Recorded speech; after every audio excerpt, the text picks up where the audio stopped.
Olá, você está ouvindo o podcast Talento Plural, um projeto do Departamento de Psicologia da Universidade Federal de Juiz de Fora.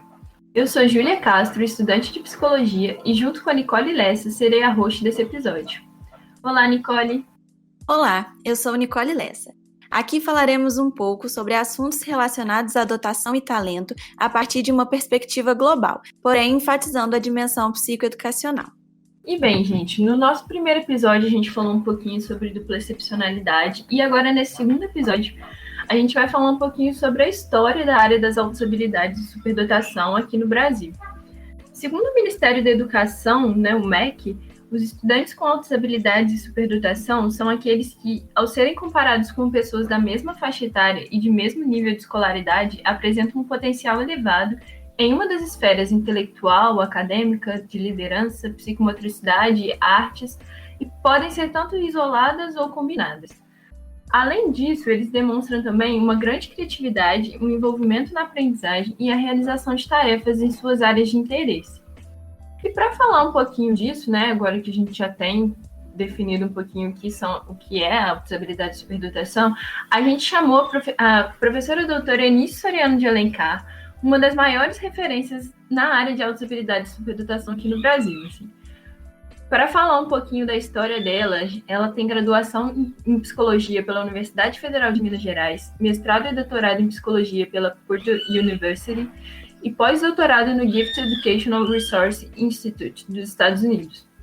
Ela é professora emérita da Universidade de Brasília, cidadã honorária de Brasília, membro honorário do Conselho Brasileiro para a Superdotação, autora de mais de 270 publicações e foi, entre outras, representante do Brasil na Sociedade Interamericana de Psicologia e no Conselho Mundial para Crianças Superdotadas e Talentosas, presidente da Associação Brasileira para os Superdotados do Distrito Federal, editora convidada da Gifted Education International, vice-presidente da Federação Ibero-Americana do Conselho Mundial para Crianças Superdotadas e Talentosas, membro da Comissão Científica de Congressos em distintos países.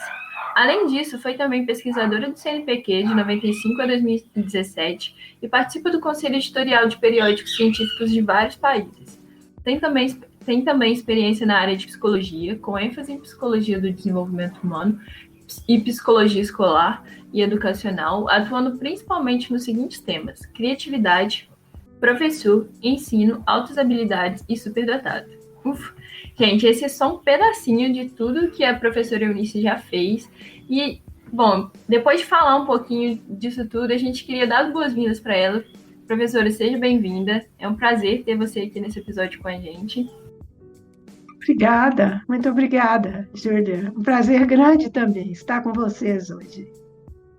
Bom, nós gostaríamos de iniciar falando um pouquinho sobre o período entre 1960 e 1970. A professora concluiu a graduação em psicologia em 1967. Na ocasião, a senhora já se interessava por altas habilidades de superdotação? Bem, antes de responder a sua pergunta, eu quero agradecer o convite, a atenção do professor Altemir, de vocês, desse grupo de pesquisa, convidando-me para compartilhar parte da minha trajetória como estudiosa, como pesquisadora dessa área, altas habilidades, superdotação, e também compartilhar algumas reflexões a respeito desta temática. Com relação ao que você me perguntou, eu devo dizer que quando eu me graduei em psicologia, em 1967, eu não tinha qualquer conhecimento sobre altas habilidades, superdotação, sobre indivíduos com características de superdotação. Isto, apesar de eu ter realizado o curso de psicologia na Universidade Federal de Minas Gerais, em Belo Horizonte, ou seja, bem perto da Fazenda do Rosário, fica na cidade de Birité, onde a professora Helena Antipoff, que foi uma das educadoras, deixou contribuições muito marcantes para essa área no Brasil, já está desenvolvendo um programa para alunos a quem ela denominava bem dotado. Programa este que começou em 1962 na Fazenda do Rosário. Eu me lembro também que na disciplina Psicologia do Excepcional, que eu havia cursado durante a graduação, o foco se restringiu apenas à deficiência mental, que era a terminologia usada na época. O meu interesse pela temática das altas habilidades de superdotação, ele foi despertado ao final de 1968, quando eu cheguei nos Estados Unidos para dar início a um programa de pós-graduação na Universidade de Purdue. Isto ocorreu quando eu examinei as disciplinas, o catálogo de disciplinas oferecidas nos departamentos de psicologia e educação daquela universidade, e ter identificado várias disciplinas relacionadas a 2 tópicos, sobre os quais eu nada tinha visto durante a minha graduação, os meus 5 anos de graduação: criatividade e superdotação. Eu fui atraída pelas emendas, pelo conteúdo descrito das diversas disciplinas. É assim que teve início a minha paixão, o meu interesse em me dedicar tanto ao estudo das altas habilidades quanto da criatividade. Eu tive ainda a sorte, a felicidade de ter 2 professores que eram extraordinários, brilhantes, inesquecíveis. O professor Donald Treffinger, que até o seu falecimento, há pouco mais de um ano, dirigiu como presidente o Creative Learning Center, na Flórida, e o professor John Feldhusen, que foi um grande líder da área de superdotação. Com relação especificamente às altas habilidades de superdotação, cursando disciplinas com o professor Feldhusen, eu tomei conhecimento de muitas iniciativas que me chamaram a atenção. Por exemplo, que já no final do século XIX, a Universidade de Harvard mantinha programas especiais para honor students.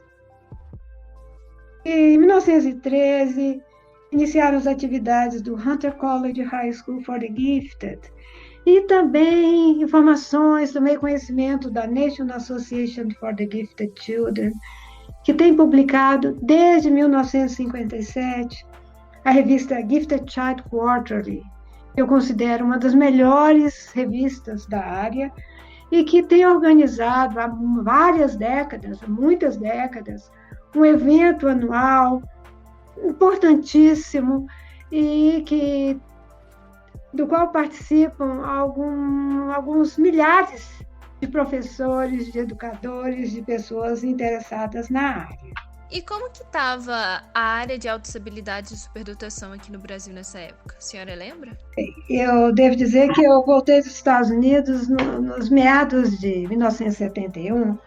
Logo, pouco tempo depois, eu tive a oportunidade de participar do primeiro Seminário Nacional sobre Superdotados, que foi em outubro daquele ano, na Universidade de Brasília. E esse evento me marcou profundamente. Foi nele que eu tive a oportunidade de conhecer, por exemplo, a professora Helena Antipoff, o trabalho que vinha desenvolvendo na área. Conheci também a professora Maria Helena Novaes, cuja atuação em prol do superdotado foi marcante naquele ano, e também em anos posteriores, especialmente junto ao Ministério da Educação. E foi nesse evento que teve início a minha amizade tanto com a professora Helena Antipoff, como com a professora Maria Helena Novaes, uma amizade que perdurou até os últimos dias das 2 educadoras. A Helena Antipoff faleceu não muito tempo depois, em 1974. Eu me correspondia com a Dona Helena, como ela era conhecida, Dona Helena. Eu visitei a Fazenda do Rosário, atendendo o seu convite. Tenho que lembrar também que foi em 1971, aquele ano, que veio ao Brasil uma comitiva de especialistas norte-americanos em altas habilidades, superdotação, que incluía, entre outros, o professor James Gallagher, a Dorothy Sisk.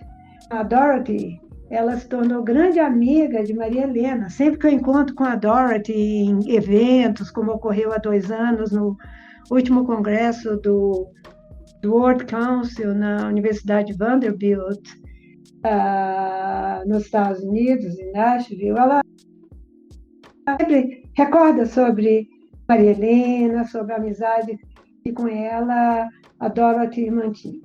E foram esses especialistas que sugeriram a definição de superdotados adotada oficialmente no Brasil, naquele momento, presente em documentos do MEC, e que é similar do relatório Marlan, do Departamento de Educação dos Estados Unidos.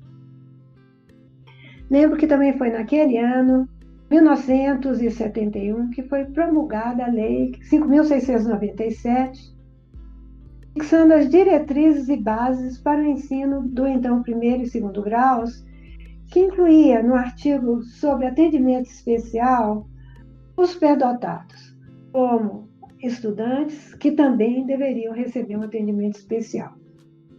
Então, eu diria que a década de 70 do século passado foi uma década muito promissora para a área.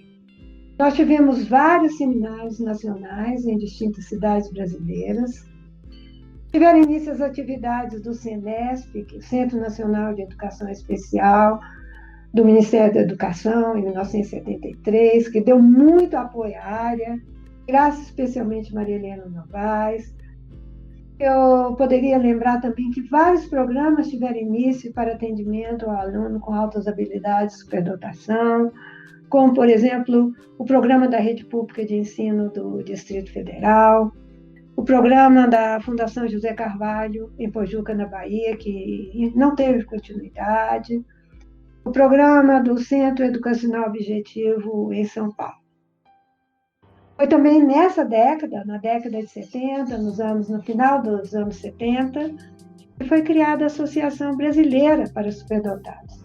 Infelizmente, essa associação teve suas atividades encerradas pouco depois de 2000, após o último seminário organizado por essa associação em Porto Alegre. Então, pelo que a senhora falou, foram muitos eventos, né, que permitiram tanto da senhora conhecer alguns grandes nomes da psicologia, né, e da área, quanto que foram marcantes para essa área também das altas habilidades de superdotação. E existem alguns eventos anteriores a esse período que a senhora destacaria como chaves para compreender o cenário histórico? Eu não me recordo de eventos, eu devo dizer, que eu não me recordo. Mas, em anos anteriores, eu gostaria de apontar especialmente as contribuições da Helena Antipoff, que foi uma educadora russa, que, após chegar ao Brasil em 1929, publicou vários artigos nos anos 30, nos anos 40 do século passado, chamando a atenção para a necessidade de uma identificação precoce, de serviços educacionais para o superdotado, a quem ela denominava bem dotado. Para além de suas publicações sobre o tema, a Helena Antipoff deu também início, em 1945, no Rio de Janeiro, no Instituto Pestalozzi do Brasil, um programa de atendimento a alunos que se destacavam por um potencial superior. Eu diria que tivemos algumas outras poucas publicações, mas de menor impacto. E como a senhora comentou, né, na primeira questão, a senhora foi para os Estados Unidos, né, no final dos anos 60, para cursar mestrado e doutorado com o John Feldhusen, né, que era um dos principais nomes da área de desenvolvimento de talentos. Por que a senhora optou sair do Brasil, assim? E aí a senhora falou que acabou se interessando por essa área, né, que no caso que era a criatividade, e no caso estava muito relacionada às outras habilidades, assim, superdotação.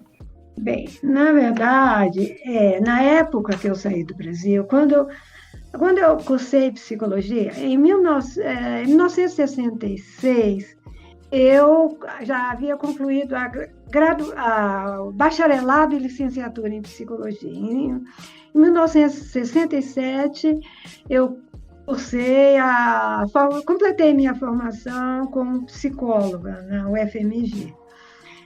E eu tive a felicidade, na época, quando eu era aluna de psicologia, eu era monitora da disciplina Psicologia Médica na Faculdade de Medicina da UFMG. E ainda em 67, como eu já tinha bacharelado, licenciatura em psicologia, eu fui contratada como professora, como instrutora de ensino em psicologia médica na Faculdade de Medicina. Então, quando eu fui para os Estados Unidos, a minha proposta, eu fui aceita para um programa de psicologia experimental. O meu foco mudou depois que eu cheguei na Universidade de Purdue. Eu não tinha ideia, quando eu fui para os Estados Unidos, que eu ia me dedicar ao estudo de superdotação, autousabilidade, superdotação e criatividade. Tudo isso aconteceu após a minha chegada na Universidade de Purdue. E a senhora lembra como estava a área de altas habilidades e superdotação no meio acadêmico brasileiro nessa época? A senhora comentou que a Helena Antipoff se destacava, né? Existia algum outro pesquisador ou alguma outra pesquisadora que também se destacava? Eu confesso que eu desconheço, eu não tenho conhecimento se havia algum outro pesquisador. Essa era uma área totalmente desconhecida para mim. E a senhora sabe como que estava o cenário nas escolas brasileiras, se já existia uma educação para estudantes com altas habilidades e superdotação? Eu creio que essa área estava totalmente em descoberta. Nesse período, década de 60, nada acontecia nas escolas brasileiras, eu creio. Agora falando um pouco sobre os anos 80. Como estava a área das altas habilidades e superdotação nesse período? Nos anos 80, eu gostaria de destacar especialmente duas publicações que foram muito importantes. Todas duas, uma delas pelo SENESP, pelo Ministério da Educação, e se denominou, um documento que foi denominado Subsídios para a Organização e Funcionamento da Educação Especial na Área de Superdotação, como eu disse, publicado pelo Centro Nacional de Educação Especial do Ministério da Educação.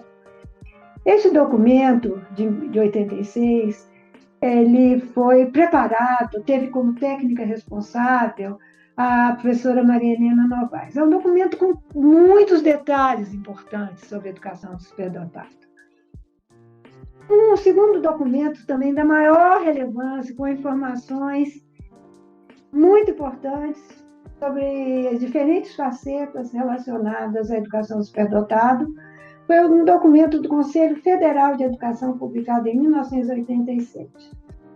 E na preparação deste documento contou-se com a contribuição de vários especialistas brasileiros da área, que eu poderia citar novamente Maria Helena Novaes, Marcio Bocol-Betral, Leila Magalhães.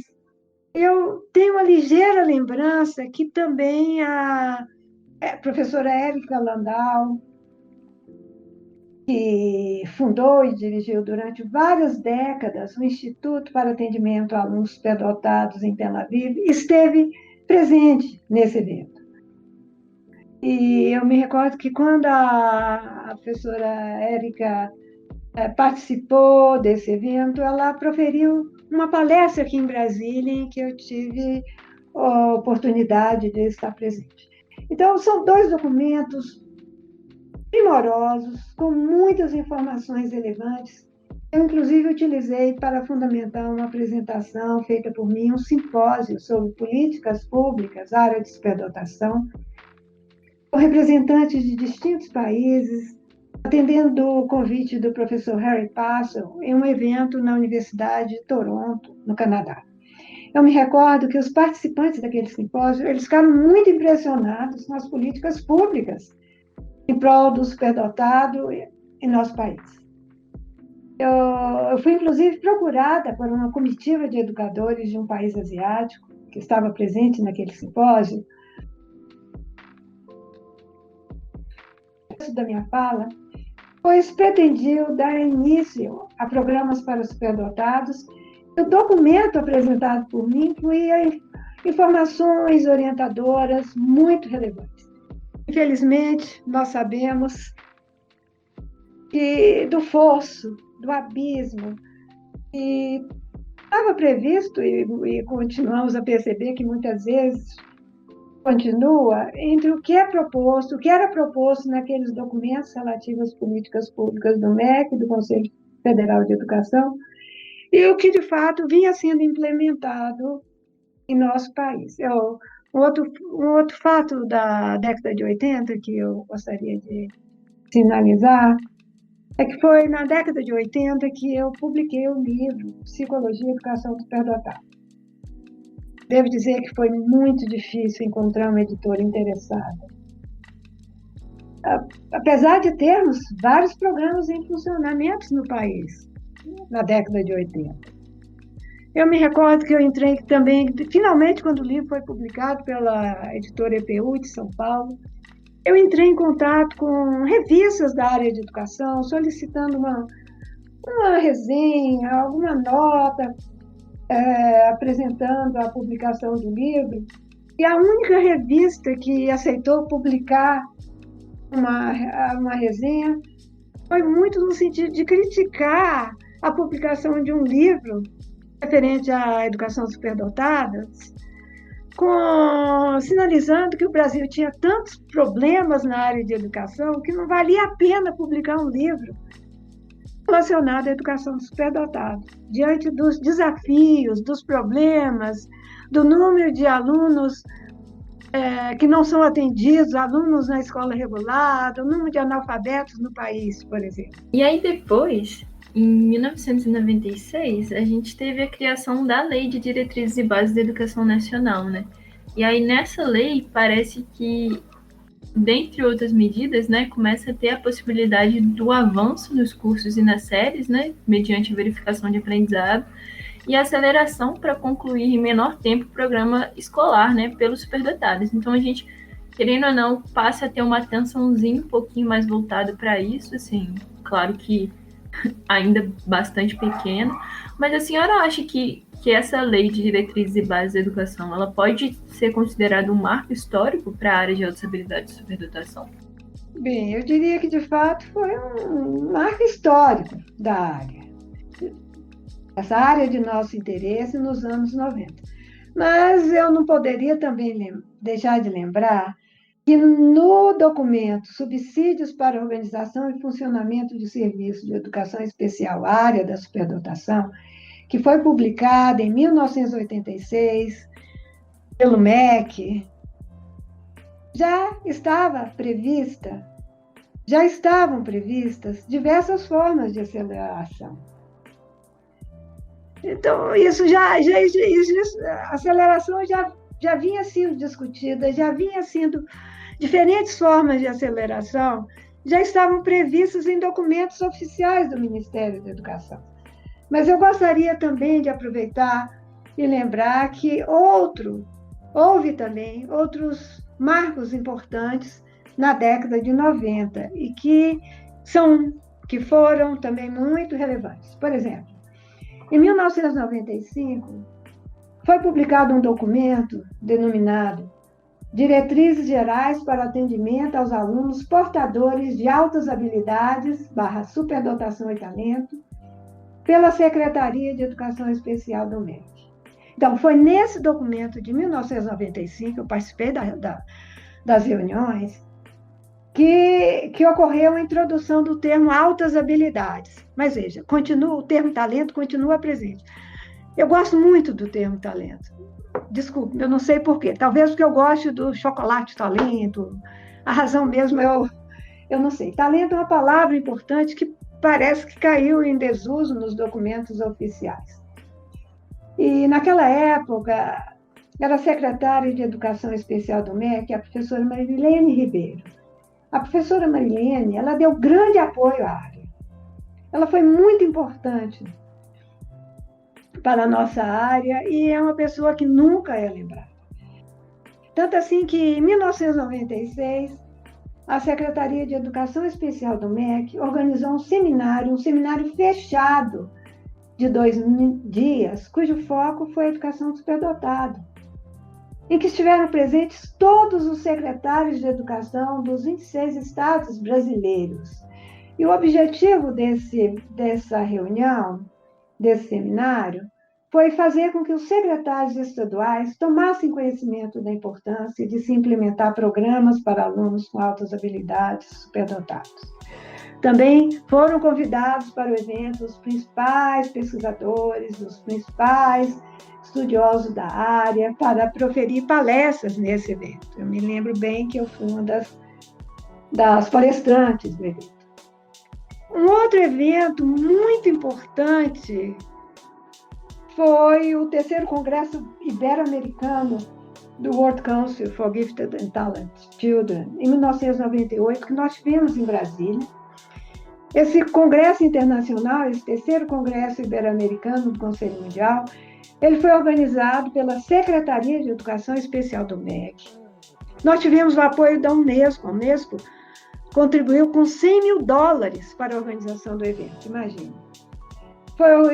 O governo do Distrito Federal também deu apoio, e a Universidade Católica de Brasília, porque na época eu era professora do programa de pós-graduação em educação da Universidade Católica, e era também vice-presidente da Federação Ibero-Americana do Conselho Mundial.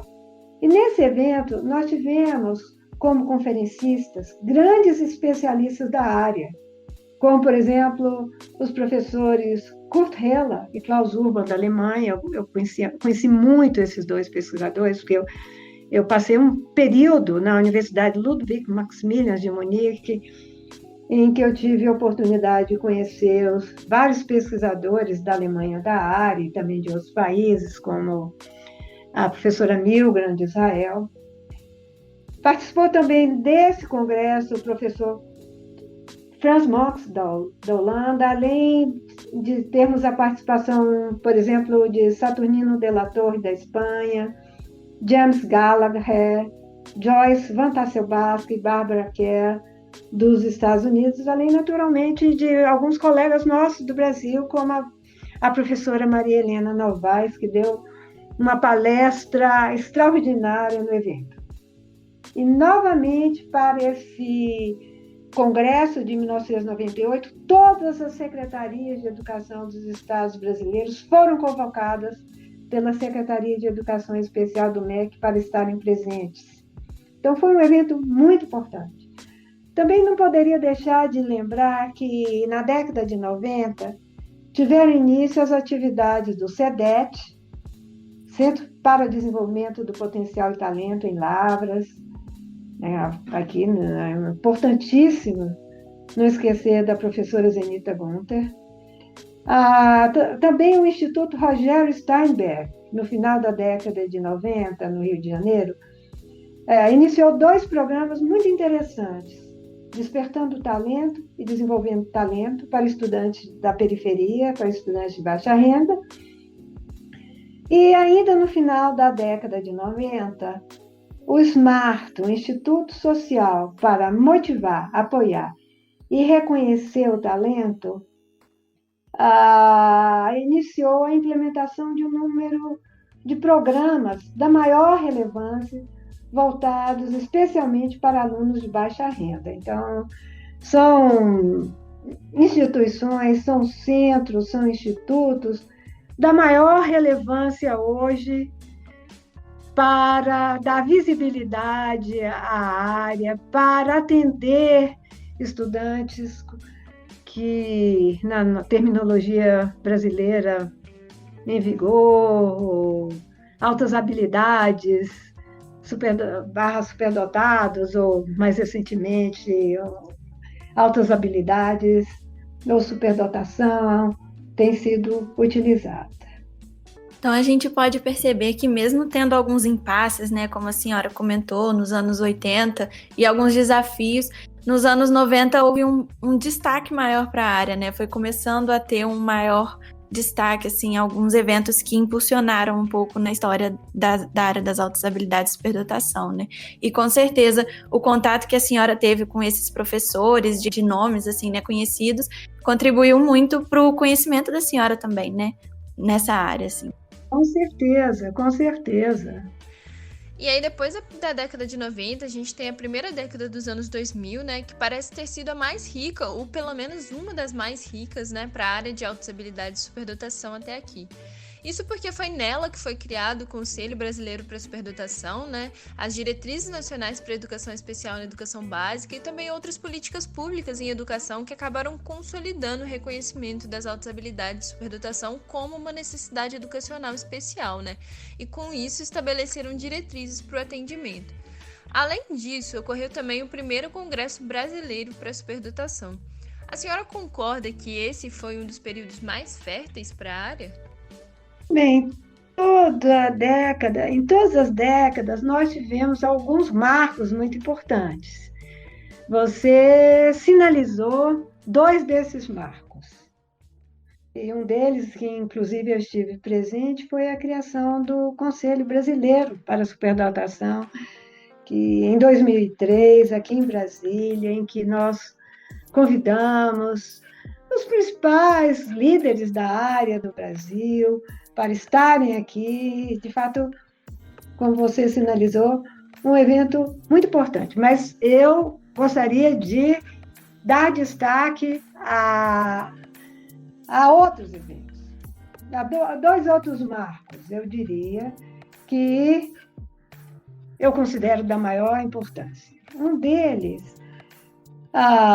ocorreu em 2005, com o início da implementação dos núcleos de atividades de altas habilidades, superdotação, pela Secretaria de Educação Especial do Ministério da Educação, e que, inclusive, naquele ano, 2005, foi publicado um manual com orientações para a implantação desses núcleos, como é do conhecimento, possivelmente, de vocês, prevendo-se 3 unidades. Uma unidade de atendimento ao aluno, outra unidade de atendimento ao professor e uma terceira unidade de atendimento à família. E aqui eu também gostaria de dar destaque ao nome de uma educadora que foi crucial nesse momento no Ministério da Educação, que é a professora Renata Maia Pinto. Então, a ideia desses núcleos, eu diria que partiu da professora Renata, que naquele ano estava trabalhando no Ministério da Educação, na Secretaria de Educação Especial do Ministério da Educação. A Renata, ela foi orientando da professora Denise Flight, uma das pesquisadoras de maior destaque, não só no Brasil, mas no cenário internacional. Então, a Renata é uma educadora altamente qualificada e foi dela a ideia desses núcleos, trabalhando na Secretaria de Educação. No Brasil, muitas vezes, nós esquecemos das pessoas que mais contribuíram. E um outro marco muito importante foi a publicação de 4 volumes relativos às altas habilidades superdotação. Um deles, de autoria de Ângela Virgulin, da professora Ângela Virgulin, Encorajando Potenciais, e 3 volumes organizados pela professora Denise Flight, volumes com conteúdos muito importantes, muito relevantes, com orientações preciosas, não só para professores, mas também para as famílias de alunos superdotados. E eu me recordo que, ao apresentar esses volumes às diversas secretarias de educação do país, porque foram todas elas convidadas, todas as secretarias de educação especial,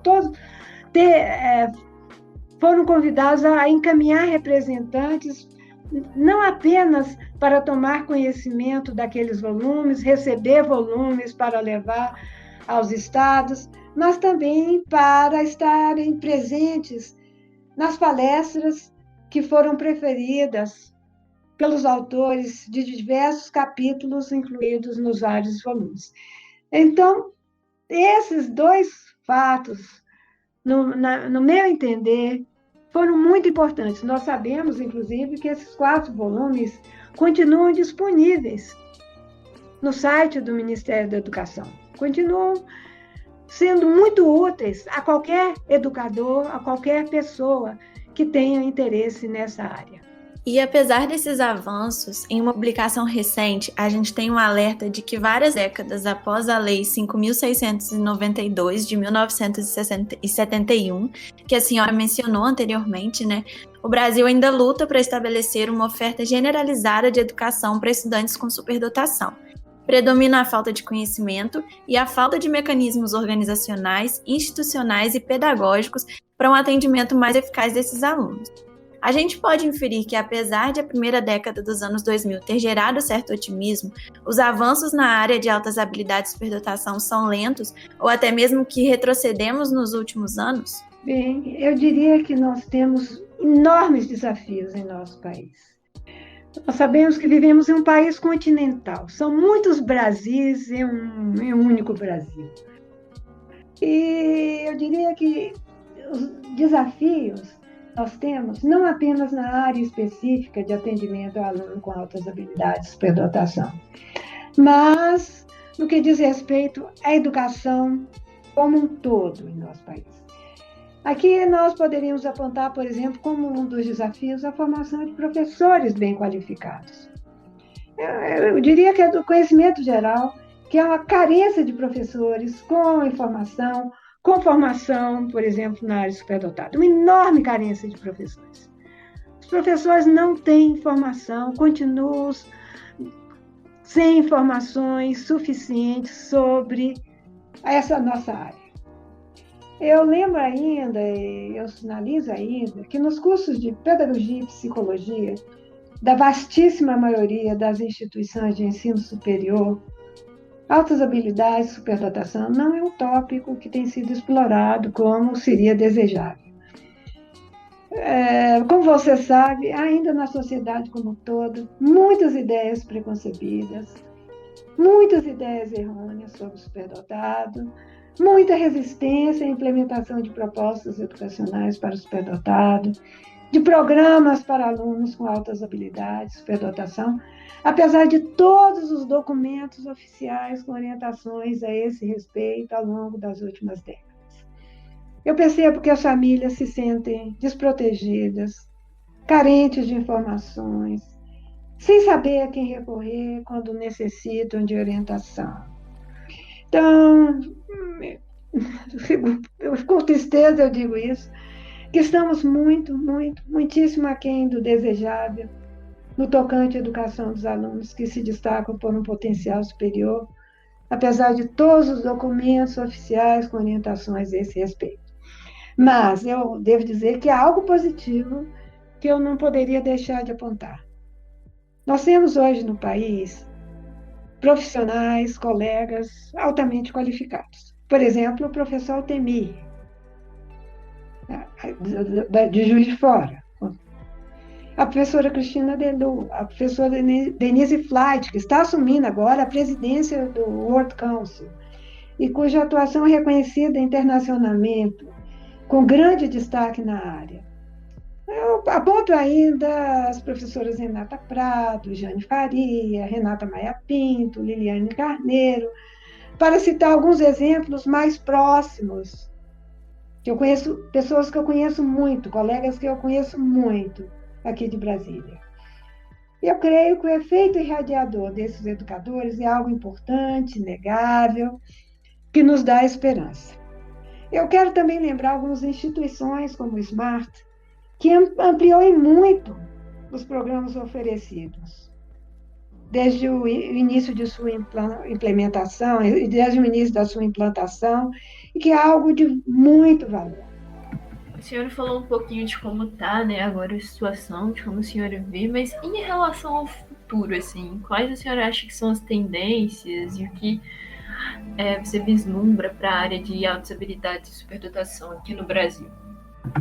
Eu diria que fazer projeções para o futuro não é simples. É mais fácil, e a minha preferência é apontar meus desejos, meus sonhos, minhas esperanças, as minhas aspirações. E o que eu muito desejo eu diria, são maiores investimentos em educação de modo geral, em educação de alunos com altas habilidades, superdotação. Eu gostaria muito do que foi previsto nos núcleos de atividades de altas habilidades, superdotação, de fato fosse implementado. De tudo aquilo que foi previsto em documentos anteriores do MEC, resultasse em ações efetivas, que esses documentos fossem de conhecimento de todos aqueles interessados em educação superdotados, que houvesse maior sensibilidade por parte das autoridades, especialmente da área de educação, para a enorme relevância dessa área, como eu tenho visto, como eu tenho acompanhado em distintos países. Eu tenho interesse, sempre tive interesse em educação comparada, já estive em numerosos países em congressos na área de educação, especialmente na área de educação do superdotado, e eu tenho acompanhado esse interesse crescente por essa área, porque o futuro do país depende disso. O futuro mais promissor do país depende disso. Mas eu gostaria de sinalizar também, salvo engano da minha parte, que um dos nossos desafios aqui no Brasil é a língua. Nós sabemos que na língua portuguesa pouco se publica sobre a área, comparativamente ao que é publicado, por exemplo, em inglês. Como os educadores interessados em educação superdotada, em sua maioria, não dominam a língua inglesa no Brasil, tem perdido excelentes oportunidades de tirar o devido proveito do que existe de melhor no planeta, em termos dos diversos aspectos relacionados à educação superdotada. Por exemplo, nós tivemos e continuamos a ter eventos do mais alto nível, eventos gratuitos, como o organizado pelo Conselho Europeu para a Alta Habilidade, ECHA, no final de março deste ano. Nós temos tido um elenco de palestras para pais e educadores, organizado pelo Rizzoli Center for Creativity, Gifted Education and Talent Development da Universidade de Connecticut, que essas palestras tiveram início em janeiro e continuam até junho. Hoje mesmo nós vamos ter uma palestra hoje à noite sobre perfeccionismo, que é um tema que me interessa em especial. No final de março, nós tivemos ainda um outro evento organizado por um especialista muito conhecido, o Dale Siegel, da Universidade de Connecticut, que contou com painelistas do mais alto calibre, que foi um evento muito interessante. Lembro também que a literatura de ponta da área é em inglês. Os melhores periódicos são em inglês. E tudo me leva a crer que não temos tirado devido proveito do que tem sido publicado, devido à nossa língua ser o português. Então, a minha esperança é que a gente possa ter mais programas, que os líderes da área que estão aqui hoje, como a professora Denise Flight, o professor Altemir, que eles, de fato, possam dar uma contribuição crescente à área do nosso interesse, que é a nossa paixão, que é a área da educação dos alunos com altas habilidades, superdotação. A gente que agradece, assim, foi muito bom poder conversar com a senhora, principalmente porque a senhora viveu todo esse período, né? Então, eu acho que tem muita coisa para contribuir. Espero que quem esteja ouvindo também goste. Assim, de verdade, foi um prazer. Muito obrigada. Muito obrigada. Eu tenho que agradecer a todos vocês por essa oportunidade de compartilhar a minha trajetória, parte da minha trajetória, a minha paixão por essa área, que merece uma atenção crescente em nosso país. Bom, nós gostaríamos de agradecer novamente a participação da professora. Foi um momento muito enriquecedor, com informações muito importantes e que a senhora nos trouxe de uma forma muito esclarecedora. Também gostaríamos de sugerir que quem gostou, compartilhe o podcast e nos siga nas redes sociais, @talentoplural. Ei, não vai embora ainda não. Se você gostou da nossa conversa, não deixe de conferir o conteúdo extra que nós vamos deixar linkado na descrição do podcast. São 2 vídeos sobre outra importante pesquisadora da área de autousabilidade e superdotação aqui no Brasil, a Helena Tipoff. Não deixe de mandar o nosso podcast para os amigos, para os conhecidos, para que mais pessoas consigam adentrar mais a discussão das autousabilidades e superdotação. Um abraço e até a próxima!